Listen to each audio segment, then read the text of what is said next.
Because the Sydney in Australia is totally shut down, and Ariel does not have any Wi-Fi connection, but we made a phone call to her and did a audio recording of her comments and questions. So I'll replay the video.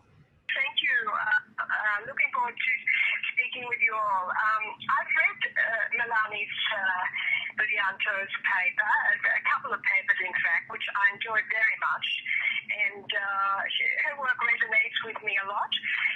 Although I might be seen as an Australian of settler stock, I actually spent some time in Kampung in Malacca in the early years of my marriage. My husband's family, my husband's original village, and ex-husband now. And I was deeply impressed with this way of life, so life-affirming. I loved the natural materials people were using, his mother's house. The fact that the family achieved, and the extended family achieved, food sovereignty, that their labour was collective at harvest time for the rice. And these things obviously deeply affected my future development and my thinking, political thinking. And in fact, the first ecofeminism book that I did back in 1997, I dedicated to Konya, who was my husband's oldest sister, and because of my memories of her labour in the paddy field there. And these things obviously entered into my later activist work as an environmental activist and academically as a sociologist of knowledge.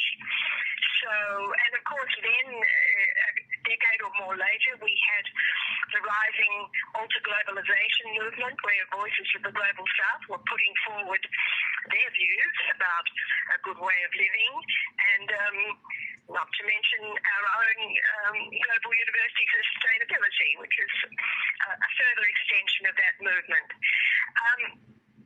And then again, one more thing, just by way of introduction, of course, we brought out the book True Reverse a year or so back, myself and colleagues in Asia and South America, looking at global south alternatives, such as Buen Vivir, Swaraj, Ubuntu, are the most well-known ones, for finding ways of life in which biodiversity and cultural diversity are interlinked together. So this is what I love about the work that Melanie is doing among Javanese village people. Look, probably the first thing to say about this is that thinking about the domination of a Eurocentric civilization, it operates in a dual system. Either it prioritizes productive activity, productivist activity, this is very obvious in capitalism, and it diminishes reproductive activities, which of course are the family life, the new birth of the new generations who become labour, of course, and nurture, caregiving, and so on. And the Kampung model, which we see in various countries around the world, is obviously serving as the reproductive labour for the global productivist system. And in a way, you see modern Indonesia with its high rise and traffic jams and so forth. But the Kampungs are, if you like, forming the domestic labour. And I see a parallel with feminism where the Marxist analysis of productivism were very good as far as they went, but they overlooked the critical infrastructure work that was being done in the domestic sector, mainly by women. Sociologically, this is often called the domestic labour debate. But anyway, all I wanted to point out is there is a kind of parallel, and the parallel is not accidental because the Eurocentric modernity is built on dualism, production versus reproduction, man versus woman, humanity versus nature, and so forth, white versus black. These dualisms which frame the modernist gaze create one side which is valued and another side which is diminished. And of course what Melani's work is trying to do is to make visible this diminished sector and the value of the diminished sector in the Kampung. She highlights herself, actually, in a way she says the same thing when she says that modernization instills transactionalist values, the values of exchange, production, exchange, and of course profit. But what goes along with these values is alienation, humans' alienation from each other. They only relate to each other as agents in a productivist system. And of course, what is also made invisible is the gross extractivism of natural ecosystems, which prop up this productivist system of capitalism, global capitalism. She describes the sense of Kampung life in contrast to alienation as a sense of coming home, or people there having a sense of place. And of course this resonates with us in Australia, where our own Indigenous people put enormous emphasis on sense of place, belonging in country, which is a tacit ecological sense, although they don't say it in that way. So looking at Melani's written work, there are marvelous case studies of Javanese kampung and the revival that's going on. And she mentions experiments such as food festivals or reintroducing the gamelan orchestras, traditional handicrafts. And the one I loved most, I think, was the project of bringing urban children from the Indonesian cities to come back and stay with elderly people in the Kampung and learn their skills, how they maintain food, how they maintain relationships and culture. I was deeply impressed by that. I think it's something that could be adopted in many cultures around the world. Thinking about her work, it brings to mind my colleague Ashish Katari has a wonderful expression, which is, do we want livelihoods or do we want deadlihoods? And we know what the deadlihoods are. In fact, they're being particularly deadly at the moment with this COVID-19 business going on. From an eco-feminist point of view, of course, Melani's work converges with particularly the work of the German eco-feminists who emphasize the importance of organizing society around a subsistence perspective. No more is taken than what is actually needed. Simplicity. And of course, more recently, we have a similar trend with the degrowth movement coming out of Europe, mainly from former ecological economists, who they don't address the cultural aspect as Melani's work does, but there is a convergence there. And again, to the work on agroecology, the revival of traditional cultivation methods in China has been particularly active with Professor Wen Qijun and Professor Liang Shuming and yourself, Kinchi, and Jade, and Chan Xiang-Hing, women taking a very active role in that, well, I guess you can call it subsistence perspective. So they're my the parts of this work that thrill me. Now I have some questions. I have some challenges perhaps to pose to Melanie BUDIANTA. For her, in terms of thinking about future directions of the Smart Kampung project. First thing to me, she's a cultural theorist, and she's obviously at some point been very influenced by the Birmingham School, which was very active back in the 80s, mainly looking at the culture of working class people in the UK, and theorizing an notions of emancipation from that. Although the Birmingham School, as I said, was looking at working class people in urban areas, and it never examined technology, the technology that was embedded in the work that they do.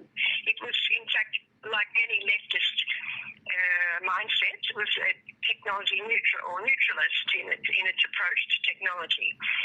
I think that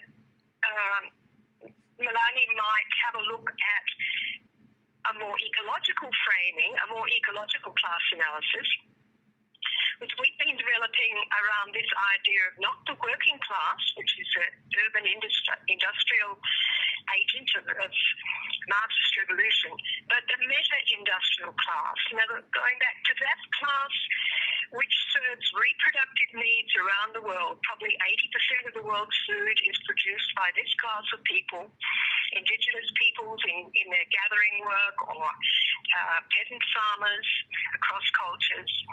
And the kinds of caring labour that occur in households in the global north as well.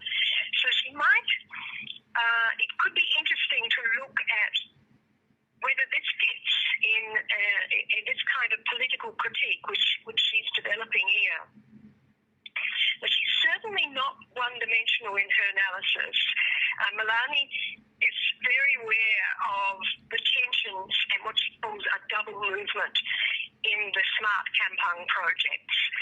So while she describes vividly the beautiful traditional projects of the gamelan and the handicrafts and so forth, she's very well aware that although it is commoning, it is state-initiated.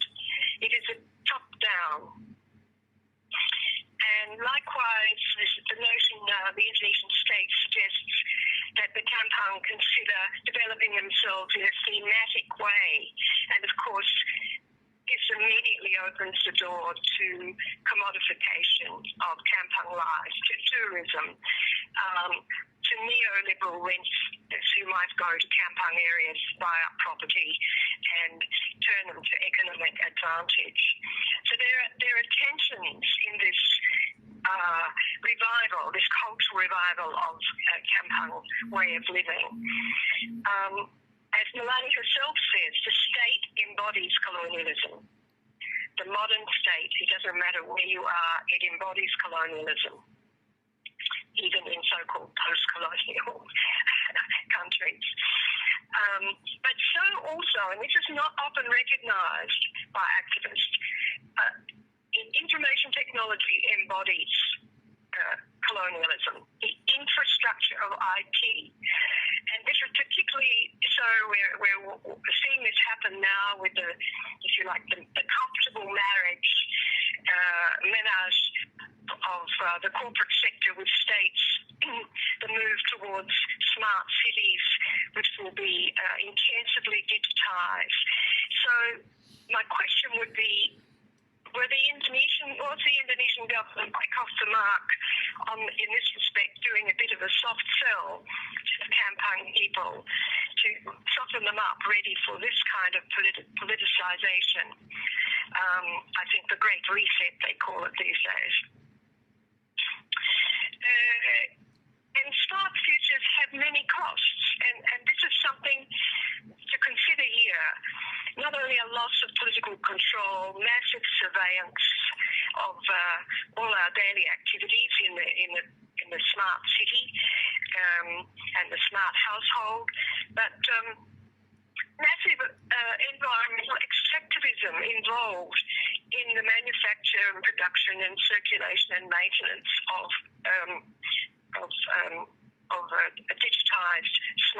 digitized futures. So these things need to be measured, put alongside of the cultural advantages which have been outlined, and it's a real dilemma.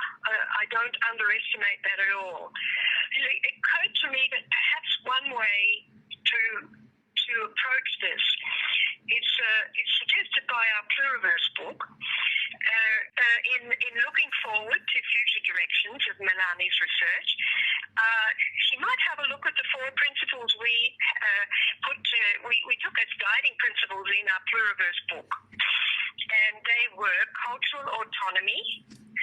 gender equity, grassroots democracy, and ecological sustainability. And I was thinking perhaps if these were somehow worked into the conversations in the Kampung level, people could try to help them integrate not only their culture renaissance, which is happening so beautifully, but the gender aspect, the grassroots democracy aspect, and of course, most important, the ecological sustainability. And this way, the tension that I mentioned before, which Melanie herself is very aware of, between commenting on the one hand and top-down initiatives on the other, it might help people to integrate their political efforts. And of course, each one of those points already heightens the value of the Kampung way of worlding, which is far in advance of the modernist perspective in meeting these objectives. But I would say that it is really critically important that without ecological sustainability, none of the others can be realized. And I guess I would end on that point. Thank you very much. And we have Ariel comments and also suggestions and questions. And now I will read out the comments and questions in the chat room first. First, from Francis, our dear friend from Arena Circle, he said, I found her presentation very rich with examples of Kampung people reasserting themselves again. Do not forget that under Suharto regime, Kampung people could not be mobilized whatsoever. It's wonderful to see the Kampung becoming alive again. And at the center of it is Lambun Granny, the common.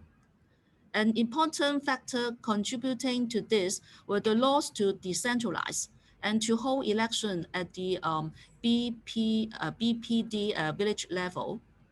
No such development in Malaysia, which is also Muslim and has considerable cultural similarities, but the laws are moving towards greater centralization.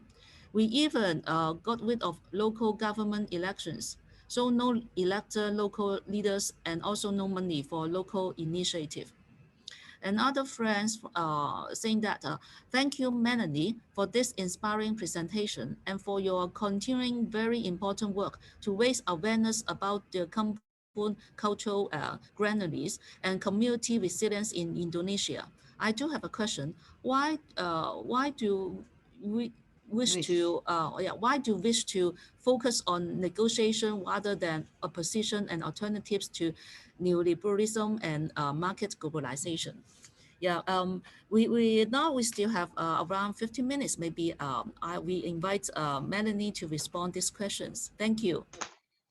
Thank you so much. Wonderful question, challenging question. I thank Ariel so much for very rich input and feedback, and I will certainly will take her suggestion very seriously to later on continue on the discussion with or to engage with the ecological feminist or ecological discussion in connection to the Kampung activity. I think this is very, very crucial, very important. And I agree, of course, the shortcoming of the Birmingham should be balanced with the other theoretical framework. Now, I want to answer her in two ways. First, the discussion of technology. Smart city is already there in the mind of the bureaucracy, right? And they started to talk about smart kampung, meaning digitalizing the kampung, and and of course in the line, as she mentioned, there is surveillance, control integrated into it, and this is the direction that it will the government is thinking especially the Ministry of Communication and Technology, etc. But I'm using the term smart there to actually in a different way. So it's not in terms of technology, but smart meaning strategies to evade or to actually make use of whatever is constraining the constraints that the kampung has. So it's not in the same line as the smart city kind of framework, but yes, definitely, even using this technology as a networking, etc., there is always something, that we need to be critical of, which is who is benefiting this in the bigger scale. But again, connecting to what Lawrence is saying,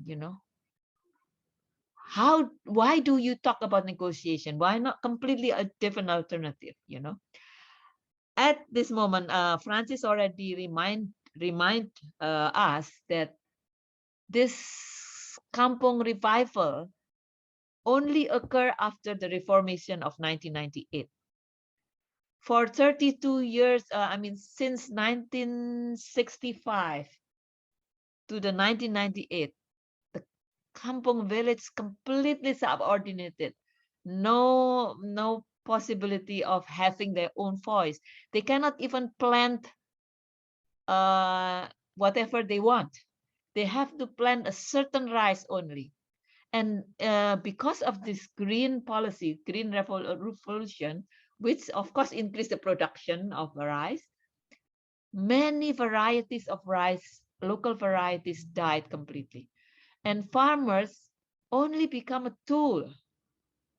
Now there is a movement, and my sister Unita, an anthropologist, is part of that movement, is to make farmers a scientist.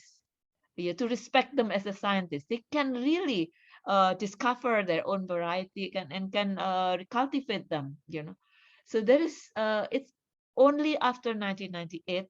And again, thank you for reminding me, Francis, it's because of the law of decentralization.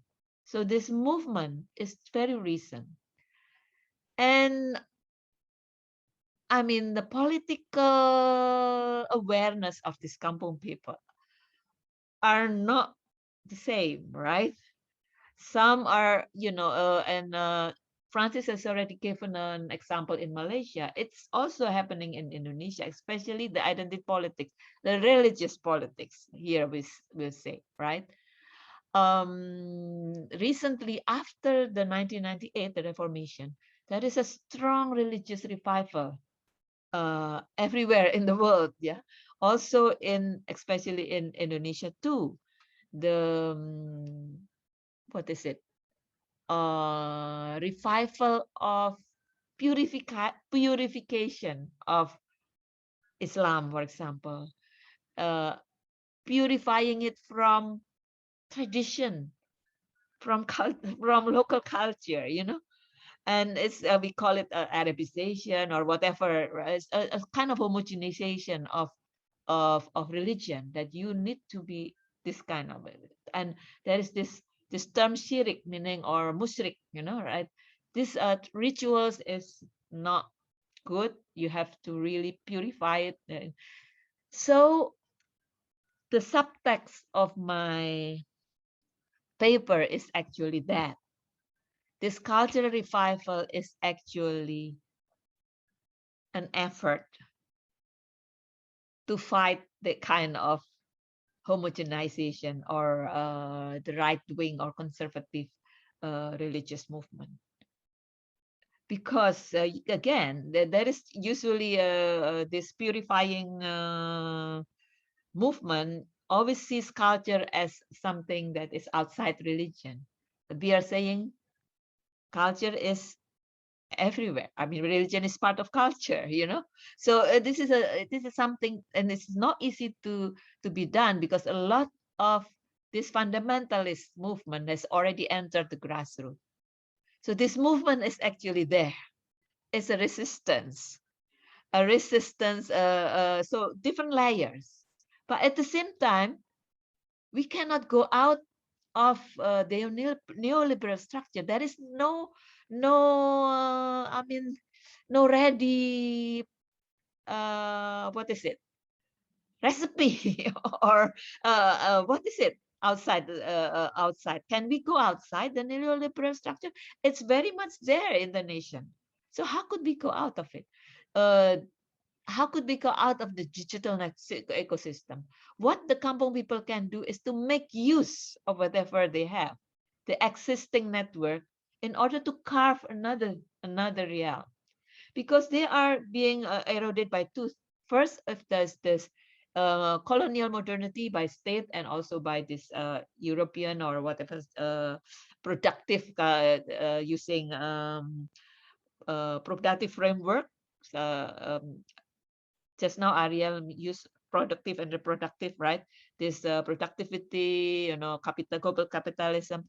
First there, that also erode their culture. Secondly, also the fundamentalism. So local culture is a way. Why is it important in Indonesia? Because we are very diverse. Indonesia is very diverse. If the force of fundamentalism is stronger, then Indonesia will not hold, because we are diverse. Unity and diversity is something that we have to fight on daily ground. So this is the subtext of my paper, actually, which I have not discussed outspokenly. So the existing structure, neoliberal structure, is already there. There is no strength to fight outside. We have to be realistic that there is no strength to be out to fight, but to carve something within it is a way. And that is several answer to that. And then there's another one. I'm very thankful for Ariel to mention cultural autonomy, gender equity, grassroots democracy, ecological sustainability. Four of them can be discussed with, in when we talk about kampung activism. Very complex. First, cultural autonomy. We talk about what culture, whose culture, if it's heterogeneous. So that is a common thing, is, how to create a democratic and inclusive commoning, so that there is no one exclusive kampung culture. Yeah, that's already a problem, because there is many kampung that is homogeneous and very, very patriarchal too, right? The culture is patriarchal. So how to also work against that kind of patriarchal culture within the kampung itself, to include women, to include different people from different background. That is already very hard, right? So between cultural autonomy and gender, it's already a complex thing. And now, of course, grassroots and top down, there is a movement to balance it. Yeah, if the thematic theme kind of a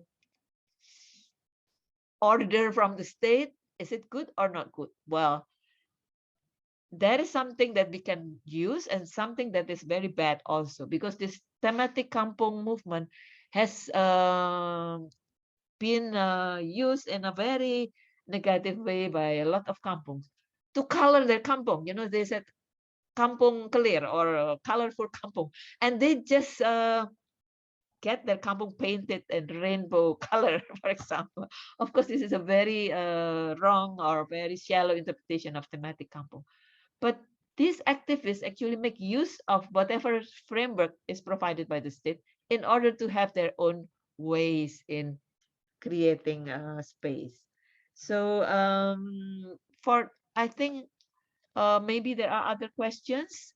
I will stop there first, and maybe yes, I will later on continue our discussion with Francis about Malaysia and Indonesia. Maybe something can be done together.